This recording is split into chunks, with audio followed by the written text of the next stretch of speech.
आज का हमारा टॉपिक है preparation of stock register. So it is an accounting part. इसमें हम क्या करते हैं कि अब तक जो मटेरियल से रिलेटेड इश्यूज हैं, तो उस मटेरियल को किस तरह से रिकॉर्ड किया जाता है, उस मटेरियल को किस तरह से हैंडल किया जाता है, उसको किस तरह से लिखते हैं, उसका रिकॉर्ड कैसे मेंटेन करते हैं, उसके बारे में बात होगी। तो कल मैंने एक शॉर्ट नोट आपको बताई थी कि बिन कार्ड कैसे बनाते हैं, बिन कार्ड की शॉर्ट नोट क्या है उसके बारे में हमने बात करी थी। अब बिन कार्ड और स्टॉक रजिस्टर दोनों में क्या डिफरेंस है उसके बारे में भी कल थियोरेटिकल बात हुई थी। आज हम स्टॉक रजिस्टर के बारे में बात करेंगे। स्टॉक रजिस्टर किस तरह से बनाया जाता है उसके बारे में बात करेंगे। अब स्टॉक रजिस्टर में क्या होता है कि कितना मटेरियल हमारे पास आया, कितना मटेरियल हमने प्रोडक्शन के लिए इश्यू किया और कितना मटेरियल हमारे पास बचा, तो उसका हम हिसाब रखते हैं। तो we are maintaining records of the material, that how much material is comes in the business, and how much material is issued for the production, and how much material is remain on hand, अपने हाथ पर कितना पड़ा है। तो ये record जरूरी है अकाउंट में। अकाउंट कॉस्ट अकाउंटिंग पार्ट में ये आता है preparation of stock register. Stock register बनाने के लिए बहुत सारी मेथड्स हैं, उसमें से 4 मेथड आपके सिलेबस में है। उस 4 मेथड को पहले हम डिस्कस करेंगे और उसके बाद बाकी की जो सारी मेथड्स है उसको एज अ थियरी हम लेंगे। तो जो मेन 4 मेथड हैं, वैसे तो 3 ही बोल सकते हैं। पहली मेथड का नाम है FIFO, first in first out. दूसरी मेथड का नाम है लीफो, यानी लास्ट इन फर्स्ट आउट। और तीसरी मेथड का नाम है एवरेज मेथड। अब एवरेज में 2 मेथड आती हैं, एक का नाम है सिंपल एवरेज और दूसरी का नाम है वेटेड एवरेज। तो ये हमारी मेथड्स है। सबसे पहली मेथड फीफो मेथड के बारे में बात करेंगे। फीफो मेथड क्या है? इसका फुल फॉर्म होता है फर्स्ट इन फर्स्ट आउट। पहले जो माल आया वो पहले जाएगा, ठीक है। तो इस मेथड में क्या होता है कि जो ओल्ड मटेरियल है, ओल्ड मटेरियल का यूजेस प्रायोरिटी पे रहता है। यानी कि जो मटेरियल ऑन हैंड रहेगा वो लेटेस्ट रहेगा, जो नया खरीदा हुआ है वो ऑन हैंड रहेगा, और पुराना वाला जो मटेरियल है, आउटडेटेड मटेरियल है, वो पहले आउट हो जाता है। तो इस तरह की ये मेथड है। तो इसमें किस तरह से स्टॉक रजिस्टर को बनाते हैं वो देखने के लिए हम प्रैक्टिकल एग्जांपल के थ्रू समझेंगे। तो एग्जांपल नंबर 1 आपकी एक्सरसाइज के अंदर दिया हुआ है, वो हम देखेंगे अभी। चलिए तो स्टार्ट करते हैं। हमारा पहला एग्जांपल, एग्जांपल नंबर 1 है। एग्जांपल पढ़ो आप, क्या लिखा है? The following are the transaction receipt and issue of an item of raw material. Dates दिए हुए हैं, परचेस और इश्यूड के ट्रांजैक्शंस हैं, और यूनिट्स दिए हुए हैं। ये यूनिट्स में किलोग्राम, लीटर, मीटर कुछ भी हो सकता है, लेकिन अभी यूनिट्स के फॉर्म में है आपके पास। और उसके अलावा रॉ मटेरियल्स, ये प्राइस भी दिए हैं, प्राइस पर यूनिट। एक चीज आप देखो यहाँ पे, जो परचेज है उसके साथ परचेज के सामने प्राइस दिया हुआ है, बट ये जो है देखो आप, इश्यू के सामने प्राइस नहीं दिया हुआ है। तो ये इश्यू के सामने जो प्राइस नहीं दिया हुआ ना, ये प्राइस हमें डिसाइड करना है। We will require to determine. समझ में आ रही बात? एग्जाम्पल समझ में आ गई? क्यों नहीं है आपके एग्जाम्पल में?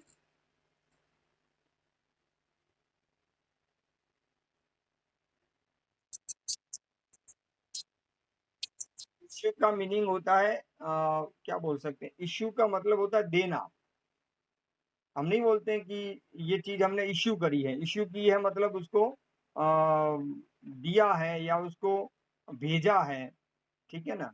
जैसे क्या बोल सकते हैं कि भी कंपनी ने शेयर इश्यू किए, इश्यू किए मतलब निर्गमित किए, मतलब बाहर पब्लिक के लिए रखे हैं, तो उसे इश्यू करना बोलते हैं।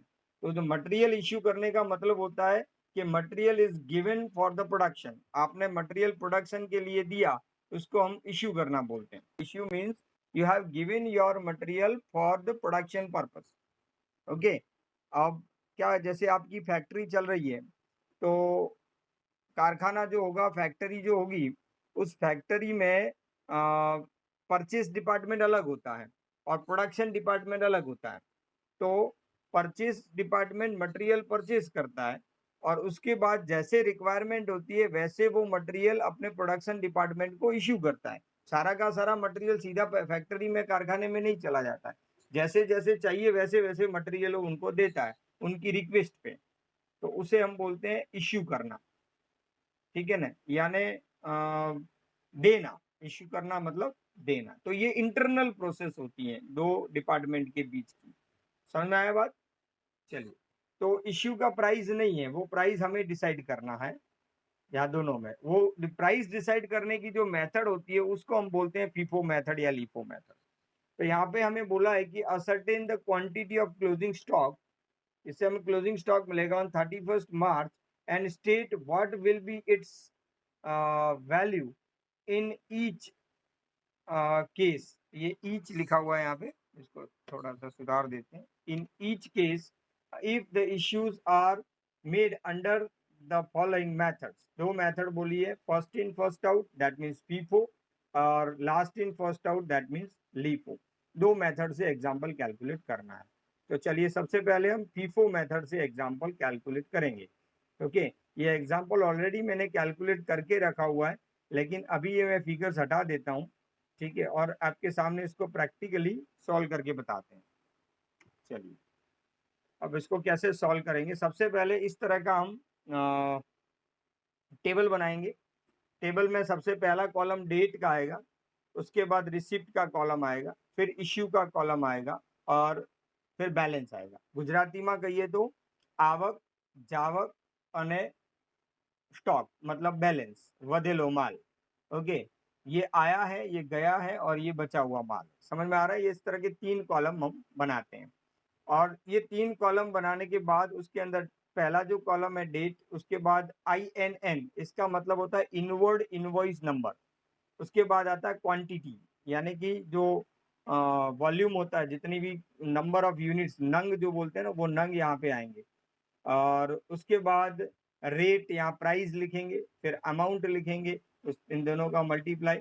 उसके बाद ये आउटवर्ड इनवॉइस नंबर OIN, कुछ लोग इसको मटेरियल रिक्वेशन नंबर MRN भी बोलते हैं।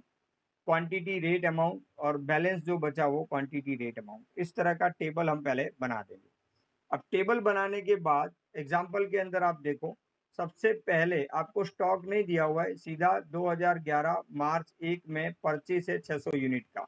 ठीक है, तो हम जब परचेस होगा यानी मटेरियल आया, और when issued then it is material gone, material गया। ठीक है ना, तो इश्यू में लिखेंगे। तो परचेज वाला पहले रिसिप्ट के कॉलम में लिखेंगे 2011, मंथ कौन सा है, मार्च।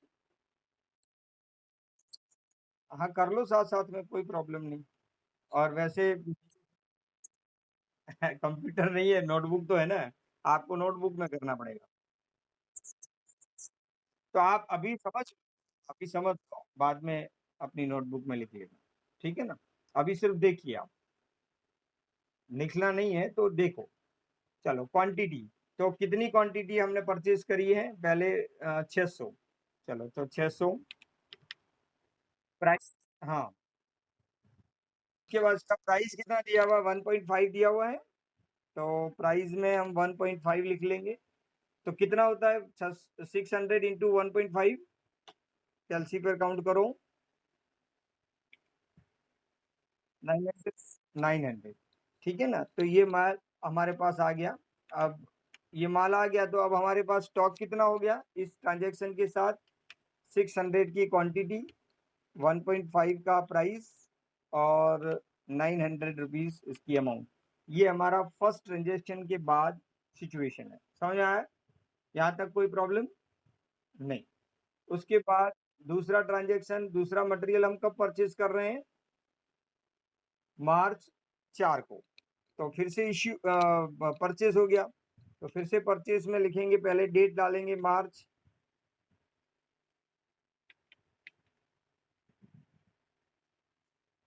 चार, उधर मैंने भूल गया, यहाँ पे 2, 1, 1, ये 1, मार्च 1, उसके बाद ये मार्च 4। चलो, तो मार्च 4 में कितनी क्वांटिटी हमने परचेज करी है? 1200। प्राइस कितना है? 2 रुपए। चलो, तो कितने रुपए हो जाएंगे बताओ? 2400। 2400। तो अब हमारे पास मटेरियल कितना हो गया? अब देखो, इसमें एक चीज खास ध्यान रखनी है। इस तरह के एग्जाम्पल में आपको मटेरियल को इकट्ठा नहीं करना। आपके पास दो प्रकार के माल हुए, दो टाइप की क्वांटिटी हुई, दोनों को अलग अलग लिखना है। मतलब ऊपर वाला स्टॉक रिपीट होगा। तो पहले आपके पास 600 वाला, 600 क्वांटिटी 1 रुपए के 50 पैसे भाव वाली, 900 रुपए की क्वांटिटी तो पड़ी है। और एक और माल आ गया आपके पास, उसमें 1200 यूनिट और 2 रुपए के प्राइस वाले। अब 2400 रुपए का माल हो गया आपके पास। अब आपके पास ये स्टॉक है, ये आपकी स्टॉक की पोजीशन है। This is your stock position. समझ में आ रही बात? तो हर बार हर ट्रांजेक्शन के बाद स्टॉक को इस तरह से रिपीट रिपीट लिखना पड़ेगा। जितने टाइप का स्टॉक है, 1 2 3, वो अलग अलग से लिखना पड़ेगा।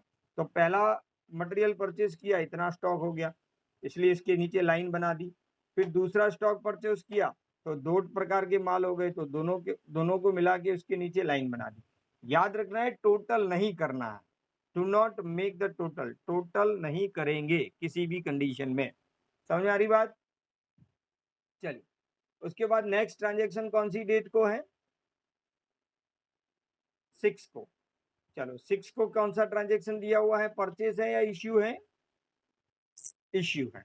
तो डेट तो डेट के कॉलम में लिखेंगे, इश्यू वाले कॉलम के अंदर। चलो, तो मार्च 6। और अब इश्यू वाले कॉलम में आ जाते हैं। यहाँ पे नंबर नहीं दिए गए। अगर इनवॉइस के नंबर दिए हो तो नंबर भी लिखने पड़ेंगे आपको। कितना इश्यू कर रहे हैं हम? 1000।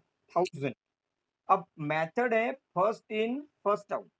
याद रखना है, कौन सी मेथड है? First in first out. पहले आया हुआ माल पहले जाएगा। तो पहले कौन सा आया था ये बताओ मुझे? 600 वाला। तो पहले 600 वाला इश्यू करेंगे। तो यहाँ 600 वाला पहले इश्यू करेंगे, वो भी 1 रुपये 50 पैसे के भाव से। ठीक है ना? और इसका प्राइस हो जाएगा 900। लेकिन हमें इश्यू कितना करना है यहाँ पे? अभी टोटल 1000। लेकिन 1000 में से ये तो 600 ही गया ना। तो अभी भी कितना चाहिए आपको? 400 चाहिए। तो 400 और ले लेंगे। लेकिन उस 400 में प्राइस आप कितना लगाएंगे? 2 रुपए लगाएंगे। हाँ, तो अब कितना हो जाएगा? ये 800 रुपए हो जाएगा। समझ में आ रही है बात इश्यू की?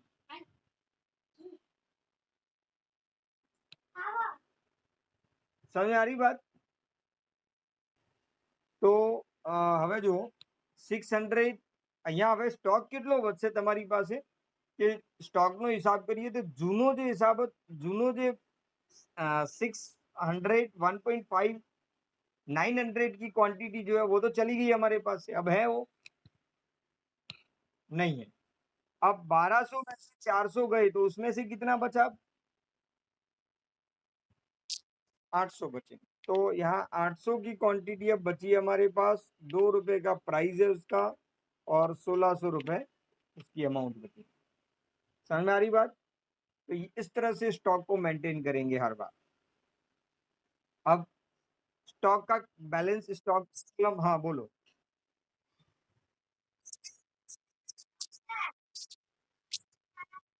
1200 में से 400 दे दिए ना, इश्यू हो गए 400। हाँ, 1200 में देखो 600 वाला पूरा चला गया, तो वो 600 वाला वापस नीचे रिपीट नहीं होगा क्योंकि चला गया। तो 1200 से 400 गया है, तो उसमें से 800 तो बचा ना, इसीलिए उसको लिखा।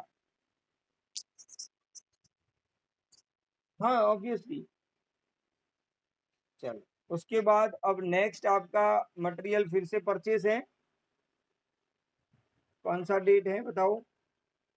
मार्च 10। तो मार्च 10 को कितना परचेस कर रहे हैं?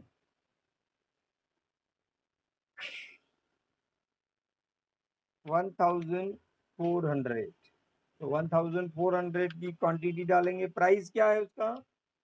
2 रुपये। तो ये फिर से 2800 का माल हो गया आपका।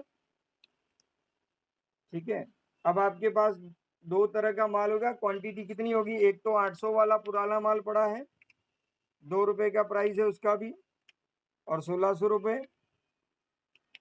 ये एक था ही, और दूसरा आ गया 1400 रुपये वाला, उसका भी 2 रुपये प्राइस है, और 2800 रुपये। किसी को ऐसा लगेगा सर इकट्ठा कर दो, क्या फर्क पड़ता है, दोनों ही 2 रुपये वाले हैं। लेकिन मेथड के अकॉर्डिंग इकट्ठा नहीं करना है। दो माल सामान अलग अलग डेट को आए हुए हैं तो अलग अलग ही रखना है उसको। ओके, इकट्ठा नहीं करना है, ज्वाइंट नहीं करना है उसे। ओके, तो ये पूरा एग्जाम्पल आपके सामने सॉल्व किया हुआ पड़ा है, इसमें तो कोई डाउट नहीं है। लीफो वैसे तो 10 एक मिनट लगेंगे, अगर करना है तो कर सकते हैं।